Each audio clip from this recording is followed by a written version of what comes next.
여러분 혹시 이 사건 기억하실지 모르겠어요. 지난 1월에 뉴스파이터가 이 사건 전해드리면서 정말 많은 분들이 분노했었던 사건입니다. 백성원 변호사님. 네, 정말 추운 한겨울에 강원도의 대나무 숲 속에서 아이가 비닐봉지에 쌓여서 갓난아이가 발견됐던 사건이 있었습니다. 그때 사실 뉴스파이터에서 굉장히 충격적인 사건이라고 했던 굉장히 공분을 많이 샀던 그런 사건이었는데 어제 이 아이를 유기했던 그 친모의 재판 결과가 나왔습니다. 먼저 당시 영상 먼저 보고 오시겠습니다. 네. 네, 구급차가 숨가쁘게 달려갑니다. 시내를 지나 산길로 들어서는데 도착해보니 순찰차가 보입니다. 구급대원이 순찰차로 다가가더니 잠시 후 뭔가를 안아들고 구급차로 돌아오는 구급대원의 모습입니다. 바로 생후 3일밖에 되지 않은 신생아입니다. 얇은 베네 쪼고리만 입고 편의점 비닐봉지에 담겨 버려져 있었던 건데요. 세상에. 당시 저 지역 날씨는 이 아이예요? 영하권이었습니다.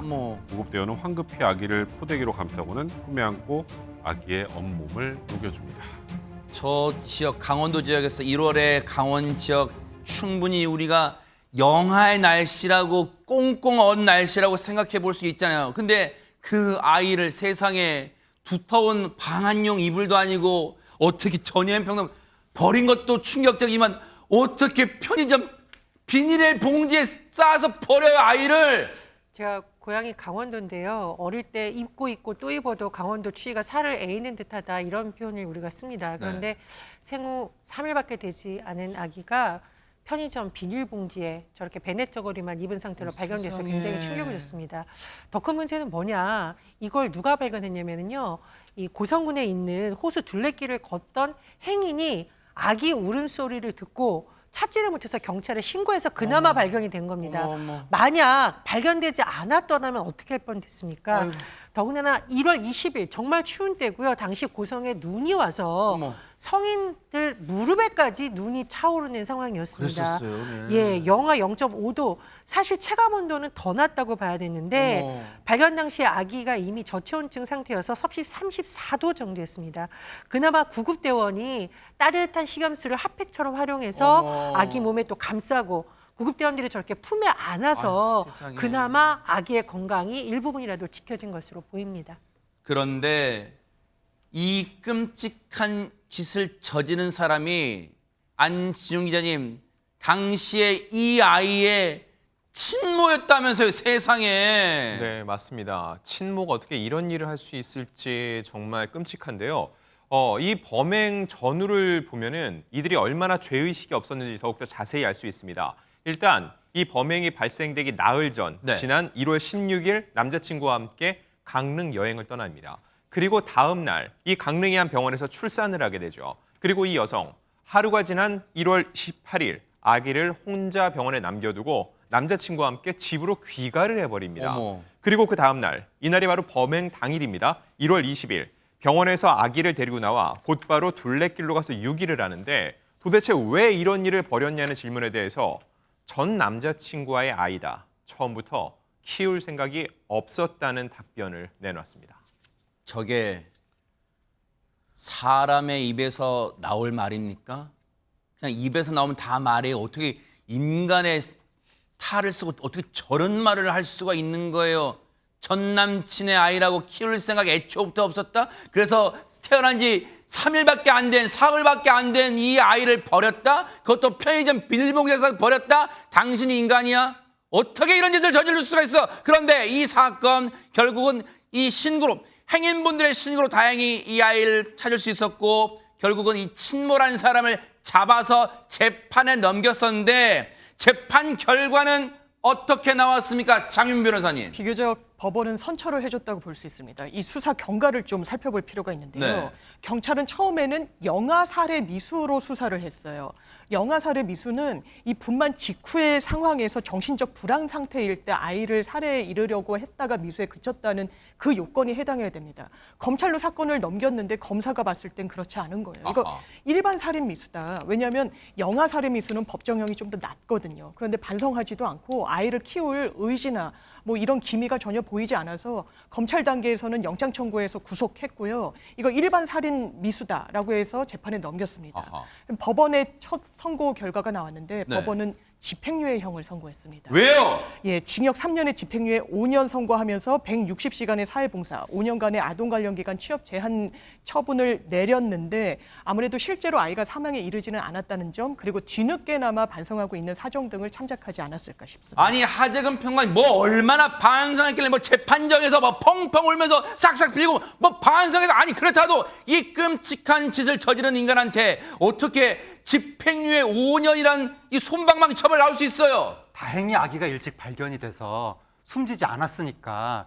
그러니까 이 어떻게 보면 아기를 버린 친모를 아기를 구한 사람이 친모까지도 구한 셈이 돼버린 건데 그 친모가 자기 스스로 이제 반성이라는 단어를 썼거든요. 네. 그 최후 진술할 때 네. 이곳에서 저를 매일 되돌아보고 반성하는 시간을 보내고 있다라고 하면서 지금까지 잘못 산 것을 뉘우치며 살 테니 용서해달라. 이런 취지로 얘기를 했다고 합니다. 하하. 그런데 네. 지금 이 친모가 아기한테 잘못한 거잖아요. 네. 아기에 대한 사과는 최후 진술 때 없었다고 합니다. 어머. 그런데 그 이 재판장이 판결문을 낭독할 때 그때는 또 이 친모가 고개를 숙이면서 눈물을 흘리는 모습을 보였다고 합니다. 그 눈물이 진정성이 담긴 눈물인지는 모르겠어요. 저 인간 본인만 알겠죠. 그런데 지금 이 아이는요.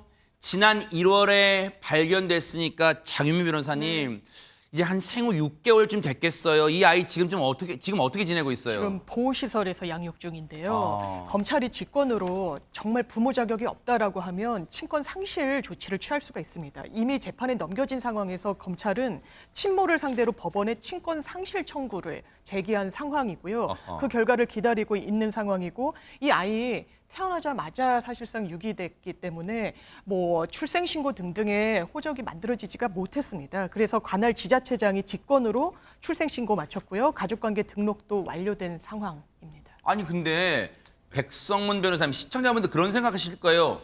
아니 난 또 이 재판부가 그 아이를 이 친모가 키우겠다고 반성한 줄 알았네. 아니 키우지도 않는데 왜 집행유예야? 그러실 것 같아요. 그러니까 사실 이 판결을 가지고는 아마 시청자분들이 다들 좀 의아해하실 것 같아요. 근데 이제 이 판결을 제가 좀 이해하는 바로는 일단 재판부에서도 죄질은 굉장히 안 좋다고 봤습니다. 강원도 저 추운 대나무 숲에 생후 3일 된 아를 놔두면 어떻게 될까요? 행인에게 발견되지 않으면 거의 100% 사망한다고 봐야겠죠. 네. 그러니까 이거는 그냥 아이를 살해하려는 명백한 고의를 가지고 한 행동이니까 죄질이 좋지 않은 건 분명한데 네. 일단 아까 지금 계속 나왔던 것처럼 그래도 천만다행히 하늘이 도와서 이 아이는 구조가 됐습니다. 어허. 행인의 신고로. 네. 일단 아이가 살았다는 게 굉장히 중요한 양육 요소가 됐고요. 네. 두 번째는 이제 이 산모가 20대 초반에 전과나 이런 것들이 없었어요. 그러니까 사전에 그 전에 이제 범행을 뭔가 어떤 범죄를 저지른 상황이 없었고 그리고 20대 초반의 미혼의 몸으로 이제 이 남자친구 전 남자친구가 헤어진 다음에 자기가 임신했다는 걸 알게 됐습니다. 그러니까 아무래도 이 아이를 자기가 키우겠다라는 결심하는 것 자체가 좀 쉽지 않았을 것이다라는 부분도 참작이 된 거고요. 네. 그리고 무엇보다 지금 이제 현재 남자친구 아까 우리 1월 달에 강원도에 뭐 같이 여행을 네, 갔다는 네. 현재 남자친구와 지금은 남자친구가 남편과 부인의 관계가 됐습니다. 이제 혼인을 했고 이제 그러다 보니까 가족이 형성돼서 이 그 여성에게도 사회적 유대관계가 좀 분명해진 상황이고 이 가족들이 한 번만 기회를 주기를 이 여성에 대해 한 번만 기회를 주기를 선처 탄원하고 있기 때문에 3년 5년이면 집행유예를 할 수 있는 최대 맥시멈입니다. 아 그래요? 이제 앞으로는 다시는 죄를 저지르지 말고 네. 이제 이 아이에게 속죄하면서 평생 잘 살라는 취지로 집행유예를 선고한 게 아닌가 싶습니다. 듣고 보니까 이해는 될 듯 말 듯한데 보세요. 그러면 이 친모라는 사람은 법이 한번 구제해주면서 기회를 준 거예요. 다시 한번 바르게 살라고. 그런데 보세요. 장유미 변호사님. 그러면 이 친모라는 사람한테 친권을 상실시키게 이제 해놨잖아요. 법적으로. 그럼 그 아이는 어떻게 자라요? 누구 손에 이제 자라게 되는 거예요? 그러니까 그런 의문 품으실 수 있을 거예요. 원래 친부가 있다라고 하니까 그러니까요. 그 아빠의 책임을 물을 수 있는 게 아닌가. 현재로서는 법적 책임을 물리기가 좀 어려운 부분이 있습니다.